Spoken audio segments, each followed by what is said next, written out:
ஆண்டவருடைய பரிசுத்த நாமம் மகிமைப்படுவதாக. உங்க எல்லாரையும் பார்க்கறதுல ரொம்ப ரொம்ப சந்தோஷப்படுறேன்.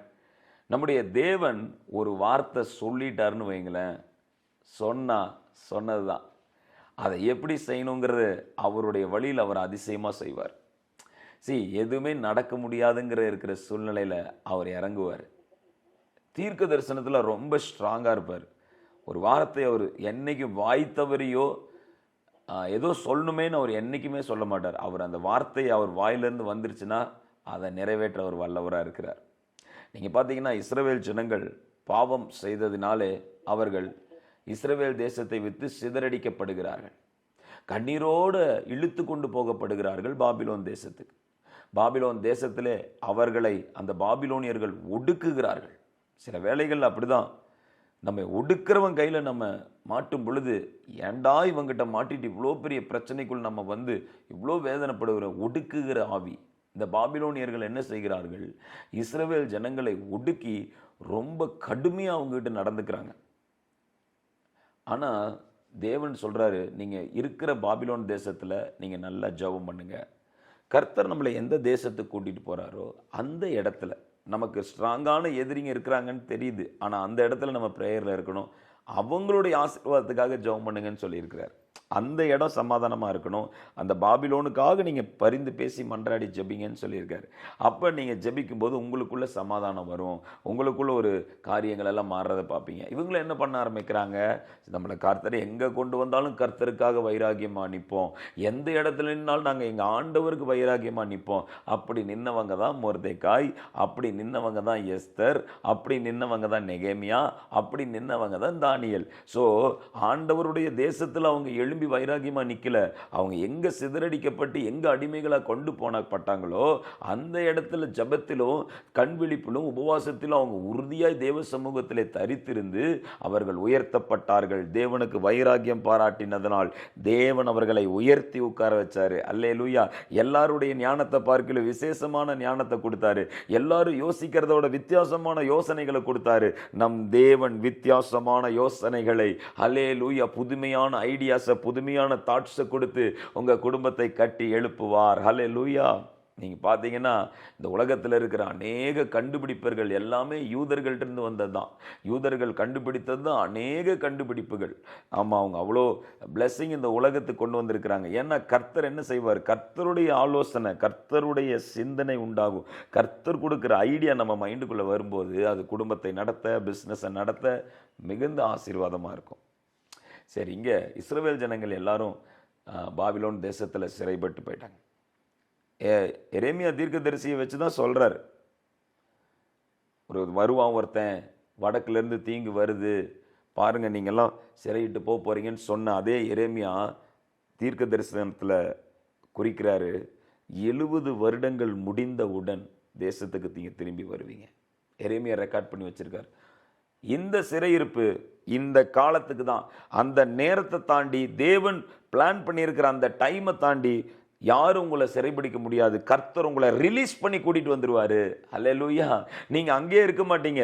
பல இடங்கள்ல உடஞ்சு போனவங்க, செதறி போனவங்க, லாஸ் ஆனவங்க, முறிக்கப்பட்டவங்க அப்படியே இடிந்து அப்படியே ஒன்றும் இல்லாமல் போறதை பார்த்துருக்கோம். ஆனா நம் தேவனுடைய பிள்ளைகள் தேவனை தேடும் பொழுது மிக கடினமான சூழ்நிலையில, மிகவும் வேதனையா இருக்கிற அந்த சூழ்நிலையில அவங்க திரும்ப ஆண்டவரை நோக்கி, சிங்காசனத்தை நோக்கி பார்க்கும் பொழுது, ஏற்ற வேளை உதவி செய்யும் கிருபையை நான் நம்பியே கிருபாசனம் வந்து நிற்கிறேன். ஏற்ற வேளை உதவி செய்யும் கிருபையை நான் நம்பியே கிருபாசனம் வந்து நிற்கிறேன். ஃபாதர் எழுதியிருக்கார் இல்லையா, ஏற்ற வேளை உதவி செய்கிற கிருபாசன தண்டையில். எந்த சூழ்நிலையில இருந்தும் நம்ம திரும்ப கட்டிடுவார், கொண்டு வந்துருவார். நம்மளை தைரியமா மேலே வந்துருவோம். நம்ம தைரியமா இருக்கணும். நம்ம தேவன் நம்மளுக்கு தூக்கி விட்டுருவாரு. அல்லேலூயா. இந்த இடத்துல ஏற்ற வேளையில் எனக்கு உதவி வரும். அந்த சிங்காசனத்தை நோக்கி அப்ரோச் பண்றாங்க. அவருடைய சிங்காசனத்தை நோக்கி அப்ரோச் பண்ணின உடனேயும் ஆண்டவர் கோரேசனுடைய சிங்காசனத்துல இறங்குறாரு. அல்லேலூயா. கோரேஸ் மன்னனுடைய இருதயத்தை தொடுறாரு. கோரேஸ் மன்னனுடைய ஸ்பிரிட்டை தொடுறாரு. அந்த கோரேஸ் மன்னனுக்குள்ள ஒரு எண்ணம் வருகிறது, இந்த கோரேஸ் மன்னன் யாரு? அந்த பாபிலோனியர்களை வீழ்த்தி அந்த தேசத்தை சுதந்தரித்தவன் இந்த கோரேஸ் மன்னன். இந்த கோரேஸ் மன்னனை குறித்து தேவன் தீர்க்க தரிசனமா சொல்லியிருக்காரு. ஏன்னு கேட்டுக்கோங்க. தீர்க்க தரிசனத்துக்கு முன்னாடி நான் ஒரு காரியத்தை சொல்றேன். இந்த கோரேசனுடைய ஆவியை கர்த்தர் தொட்டு சொல்றாரு, பூமியில் இருக்கிற எல்லா ராஜ்யங்களையும் கர்த்தர் என்கிட்ட கொடுத்துட்டாரு.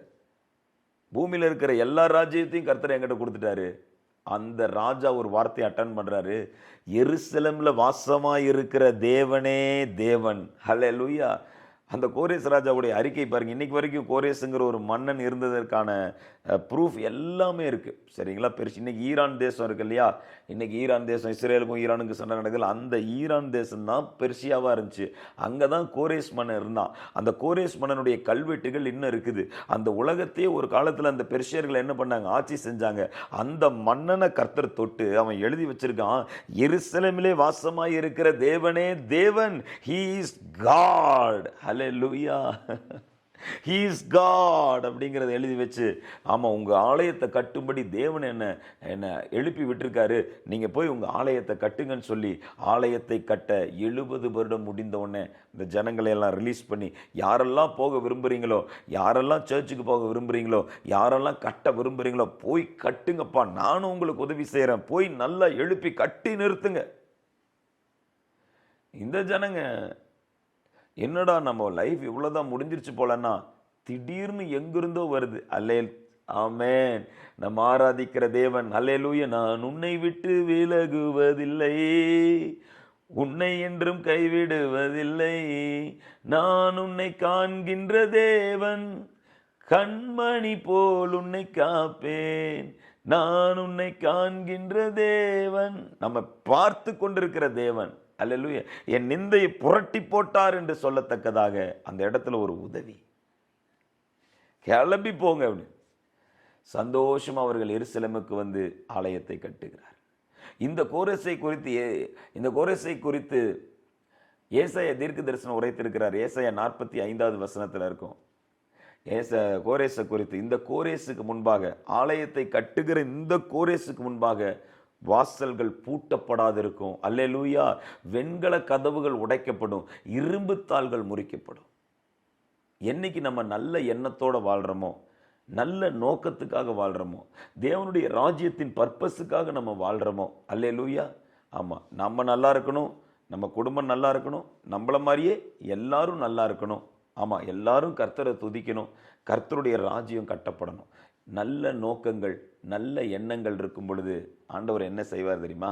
வெண்கல கதவை உடைப்பார், இரும்பு தாள்களை முறிப்பார். அல்லேலூயா. அந்த காலத்தில் இருக்கிற பொக்கிஷங்கள் எல்லாம் கோரேசை வந்து சேர்ந்தது. என்னது டக் டக் டக்குன்னு எனக்கு வரும். ஏன்னா அவருக்கு தெரியும் இந்த மன்னன் நம்முடைய ராஜ்யத்தை கட்டுவான் என்று சொல்லி. அல்லேலூயா. ராஜ்யத்தை கட்டுகிறவனுக்கு ஆண்டவர் பயங்கரமான ஆசீர்வாதத்தை கொடுத்தாரு. அது மட்டும் இல்லாமல் ஒரு வாக்குத்தத்தத்தை கொடுக்குறாரு. நான் உனக்கு முன்னாடி போறேன், எந்த கோணலான பாதையாக இருந்தாலும் சரி, அது எவ்வளோ கோணையாக இருந்தாலும் சரி, அது போகவே முடியாத பாதையாக இருந்தாலும் உனக்கு முன்னாடி போய் எல்லாத்தையும் நான் கிளியர் பண்ணிடுவேன், உனக்கு தோல்வி வராது. அல்லேலூயா. நீ ஜெயத்தை எடுப்பாய், கோணலானவைகளை நான் உனக்கு செவ்வையாக்குவேன். இன்றைக்கும் ஆண்டவர் அதான் சொல்றாரு. அல்லேலூயா. நம்முடைய தேவன் அப்படிப்பட்டவர். நம்பிக்கை இல்லாத சூழ்நிலையில புதிய நம்பிக்கையை தர வல்லமை உள்ளவராய் இருக்கிறார். ஹல்லேலூயா.